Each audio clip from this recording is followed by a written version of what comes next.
Are you looking for a news source that caters to you?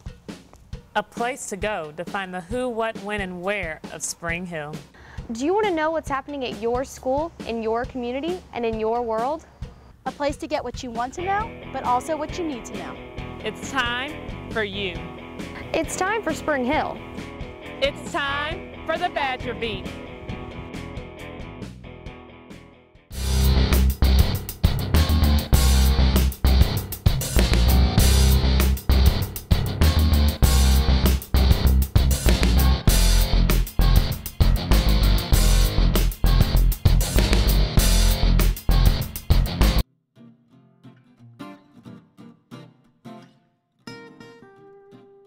Well, rugby in general as a sport is a fantastic sport. It's born out of soccer in 1822 by a guy named William Webb Ellis, who picked up the ball in a soccer match at the School of Rugby, where the game now derives its name.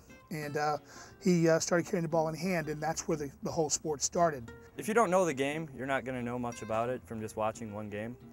But once you start practicing and learning the rules, everything starts to make sense. And once you actually play in your first game, everything you do in practice, you learn that implies to a game situation. Football sprung from rugby. Football was just a spin-off of rugby. So a lot of us have the football background, and it's easy to adapt because once I got used to it, you could kind of say like, hey, I could actually run that play in football and it'd work and everything makes sense. You just got to learn the little technical rules that are kind of nitpicky in rugby, which can be a little iffy sometimes, and kicking the ball and passing it backwards, no forwards, and no overhand passes. So it's not too hard to adapt. It usually takes a few weeks.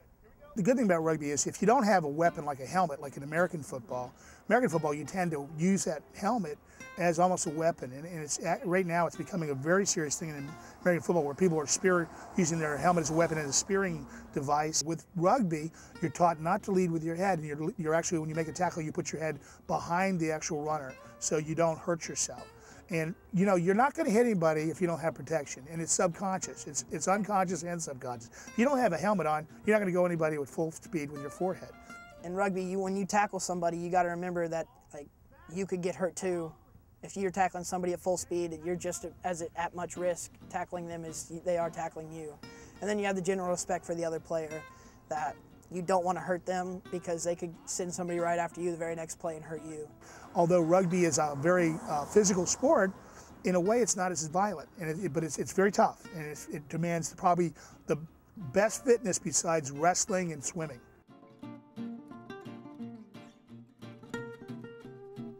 It's a worldwide fraternity. You can go to any country in the world and meet a rugby team, and they'll take you in and take you to their clubhouse and even probably give you a place to sleep.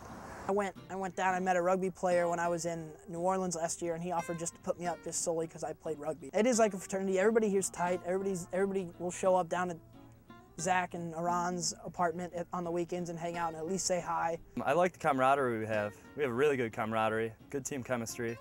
And I mean, if that's what a fraternity is, then I would call us a fraternity. It's a lot of fun. I mean, we get, instead of going to chapter and talking about this and that, we just go and play rugby together. The social is it's a tradition for rugby.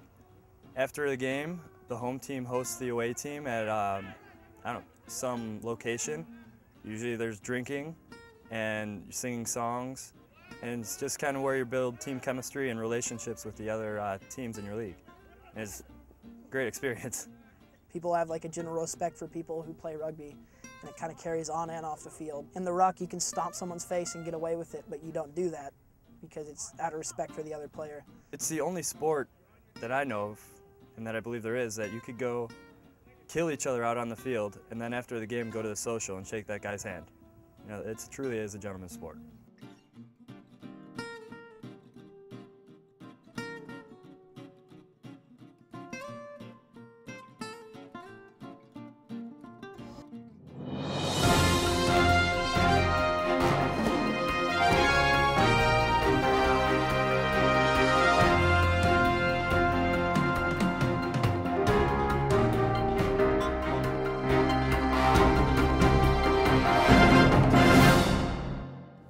Last Saturday, senior Caitlin Tehan partnered up with the Mobile Area Rugby Foundation to introduce kids to the game of rugby. My event incorporates the Mobile Area Rugby Foundation as well as the Boys and Girls Clubs of South Alabama.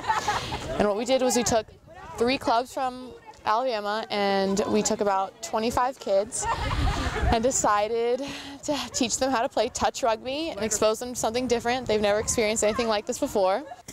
As a ComArts major, Tehan's event, Ready for Rugby, planned to benefit the community as well as help get rugby started in South Alabama.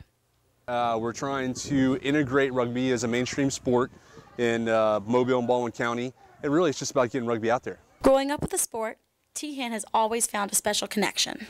My dad played rugby here at Spring Hill College when he went here, and ever since then it's just been a family sport, and I just really wanted to try to incorporate that and just enjoy what I did my project about. Though people usually think of rugby as a violent game, Corley says that's not the case. The principles of rugby are sportsmanship and leadership, and anybody can take those 2 principles and adopt them and generally to how they live their life. The recreation as well as the organization of a sport is channeled also into their schooling, education, all of that kind of thing, so it doesn't just stop here.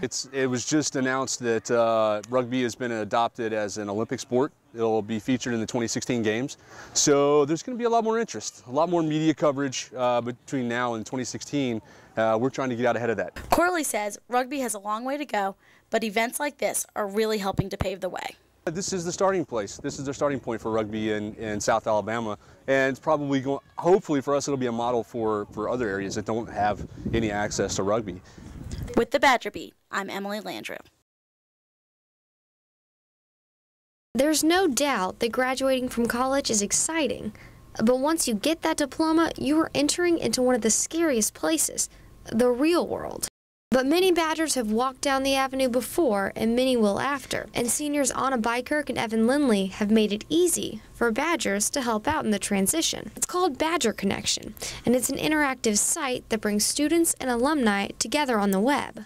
We kind of utilized our website technology and her promotion background and just kind of went from there, and the idea just kind of came about. The website features forums where students and alumni can connect with each other. They also post job openings, career tips, and networking events. But perhaps the most interesting feature is the interactive map. And we also have a member map where you can put in your zip code as where you currently are, and you can find other Badgers in your area. The website doesn't just help current students, but also alumni. Jim Love graduated in 2010. He is now working in the admissions office and says he has met alumni from all over. He says being able to locate them at any point in your life is a huge plus. We have alums that are CEOs of big companies up in Boston or go to Dallas or anywhere all over the country. It's not just that our alums happen to stay in Mobile. They really go back to their home states. And one of the great things about the student body in general at Spring Hill is that we really do have such a geographic diversity. Being able to connect with alumni with just a click of the mouse is something Love is looking forward to. But it's really a great resource. I think the concept is excellent, and I just really hope not only myself, but my fellow classmates from 2010 and all the young alums and then the older alums and current students really take advantage of this new resource. And that's the plan. Lindley and Bykirk started the site as their senior seminar project, but are hoping it continues long after they graduate. Our overall goal is to have the alumni office, which is who we currently intern for, to have them adopt the entire website and continue using it in years to come. If you want to join, just find the Badger Connection on Facebook and follow the link to their page. It's free to sign up and only takes a minute to be connected. Reporting for Badger Beat News, Paige Malone.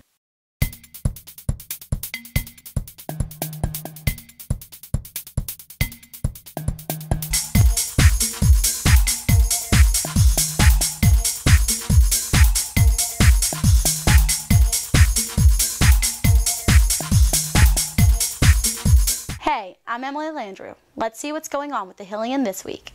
Are your first 2 years of college a waste? Check out the Hillian. They'll let you know. Looking for some plans with your sweetie this Valentine's Day? Check out the Hillian for different movie ideas and plans for a great date. So make sure to pick up a Hillian on newsstands tomorrow. I'm Emily Landrew with the Badger Beat.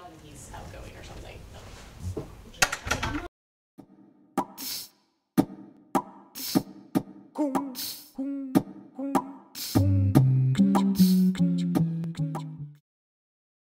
at the Badger Beat, we believe everyone has a story. Meet Gabby Diaz, or as she likes to say, my name is Gabriela Maria Diaz.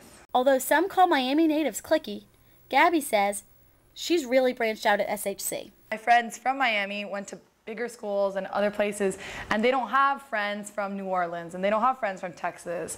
They don't have friends from everywhere else. They're still in their same old Miami group. Gabby is able to stay involved on campus, being a part of Greek life, as well as intramurals. My intramural team is called the Sugar Ladies, which were pretty much awesome. We got 3rd place in Watermelon Bash, and we got intramural team of the year last year. No big deal, it's just something that happens. But the title that she is most proud of is being head Spring Hillian. I really love it because I get to communicate with the faculty a lot. I get to communicate with the counselors, the admissions office, which has become like a little family to me. Gabby may say that tweeting is her #1 hobby, but she has a few more talents up her sleeve.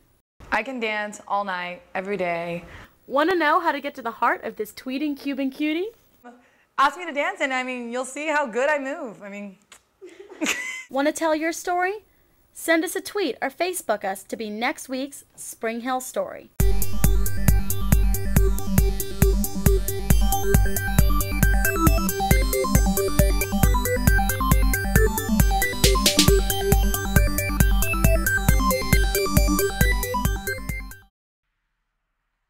This past Monday, South Alabama Cares, along with the Mobile AIDS Coalition, hosted National Black HIV Awareness Day.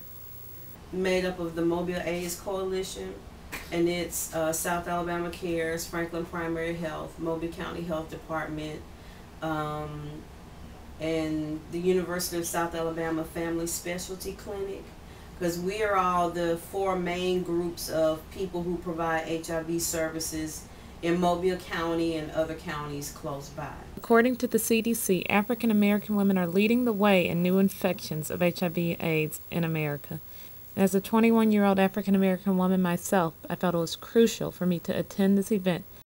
If you're scared of needles, don't worry. The Franklin Health Center features an oral swab test and you get your results back in 20 minutes. African American women may lead the way in new HIV/AIDS infections, but HIV/AIDS sees no face.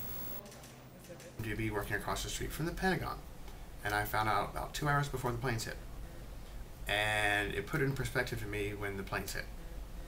And so I realized there were a lot of people worse off than me, and that changed my outlook on it, and I decided to go out, find out about it.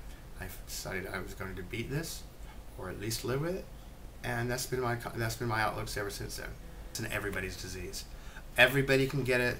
It's, if anybody does at-risk behavior, whether it be unprotected sex, whether it be drug use, whether it be a combination of both, everybody's at risk. And everybody should be knowledgeable about it. And there's no reason that people should be treated as pariahs or piranhas or however you want to say it. It's an everybody's disease. I take one of these a day, and that's all it is. That helps me keep my HIV in check, and I'm completely comfortable with living with it. A lot of days I forget I have it, to be totally honest.